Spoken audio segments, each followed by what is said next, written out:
half twos, not real wide twos, but that's it. Just stay, and then close up lockdown. I think sometimes people don't know how that Nashville's actually a real city. You know, I always think of it as like a, you know, little country town. We're getting the Houston Oilers now. We're robbing other cities now. I know. Okay. Okay. Yeah, you sit back on the Ah. speed, Jimmy. He's trying to run the story. All right, just between us guys, no one's watching this anyway. Okay, good. How many times you screw up that scene with Michelle Pfeiffer so you could kiss her over and over again? 20, 30 times, I think. It was the first day of shooting. We had to shoot that scene. It really was. They started out with that one, huh? Yeah, why not? And originally there was no kiss in it at all, and then the producers added a kiss, which I was glad for. I voted for. In fact, I wanted to do the whole cable version, you know, with the Getting to know you. Yeah, What a better way. but nothing. Yeah, it was fun. It's always awkward, you know. But it's funny because you'll see actors talk about love scenes and they'll go, you know, it's always so technical, and there's all these people standing around. Hey, I'm kissing Michelle Pfeiffer. You know, there's nobody else in the room. I always thought she's pretty hot stuff anyway. Yeah, she's pretty good. I've been watching her from when she did a movie called Hollywood Nights with You Tony remember that? Danza. With Tubby's Drive-In. I love that's that right. movie. That was kind of. Go see that one, folks. That's a funny movie. It is funny, actually. Well, we would like it. It's an embarrassing movie in some cases, but I love it. I think It was a fun. drive-in movie. Yeah, you know. it's great. It's great. You're a 20-year overnight success, pretty much, right? Yeah, exactly. That's funny because people say, "Oh, George Clooney, you've just been around a couple of years," but you know, you were kind of scrounging around here for a long time. Yeah. I was.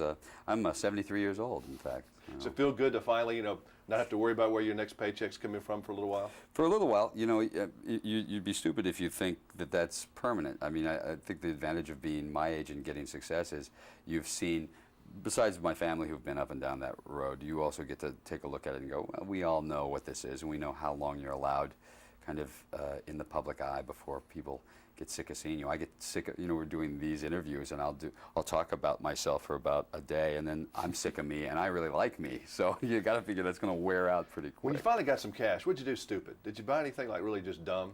No, I've always done, I've usually been pretty good about my money. You know, I've been making money like a regular, you know, making, you know, a good regular salary for about 15 years.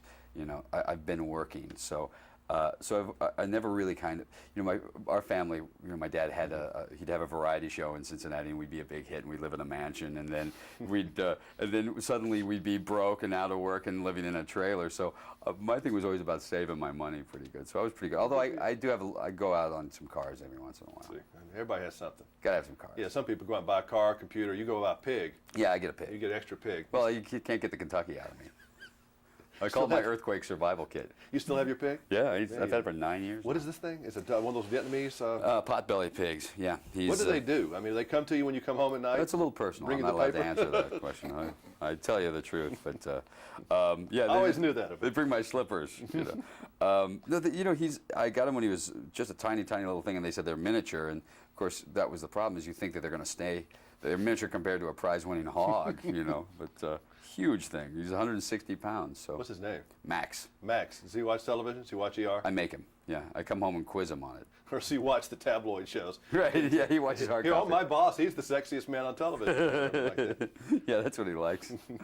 That must be really weird, I'm telling you. I mean, do you ever get, right, so you're at home, you ever start screaming out for craft services or something like that? Yeah, exactly. Do you ever get hooked up? I mean, you really kind of, it'd be easy to get the big head now, really. It really would be. Oh, yeah, you know, it would be, I think, if for a couple of things. If my family, if like my Aunt Rosemary hadn't been famous and then not, you know, Rosemary was the biggest hit in the world in 1950, and by 1955 she wasn't.